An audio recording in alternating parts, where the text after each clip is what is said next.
nandito tayo ngayon sa may pier ng Tacloban at napakalakas na ng hangin pero hindi pa po tumatama ang sentro ng bagyo dito sa bahagi ng Tacloban.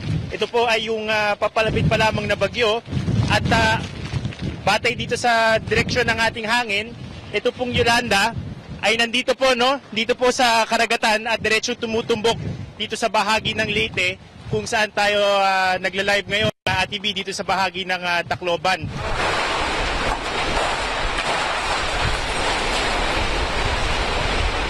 Pasado alas 6 ng umaga, nasa kalye malapit sa downtown Tacloban ang reporter naming si Atom Araulio at nag-uulat ng live sa umagang kay ganda.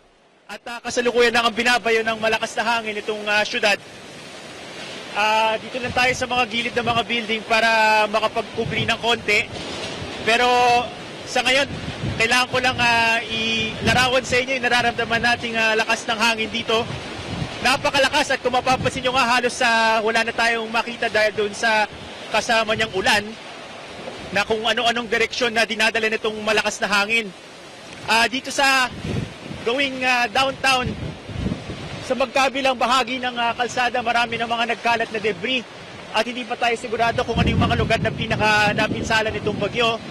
Kaya ako nakasuot ng helmet kasi maraming mga lumilipad din ng mga yero.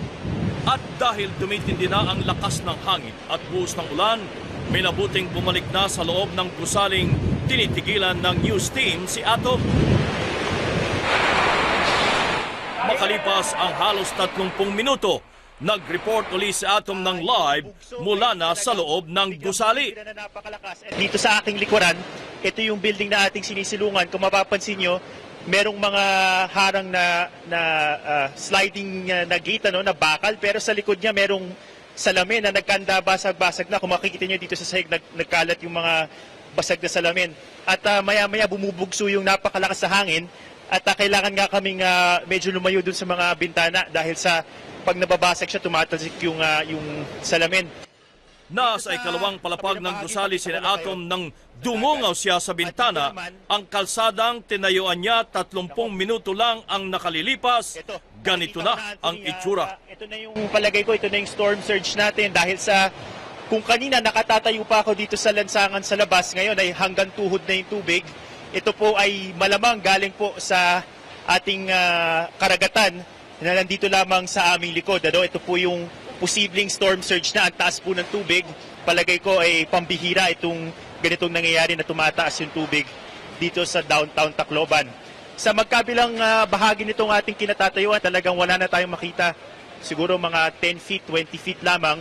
Pero sa lakas ng hangin at yung dala niyang ulan, napakatindi ng loss of visibility namin. Hindi namin masigurado kung ano ba yung sitwasyon ng ating mga kababayan dito. Ito, sinisilip ko lang sandali,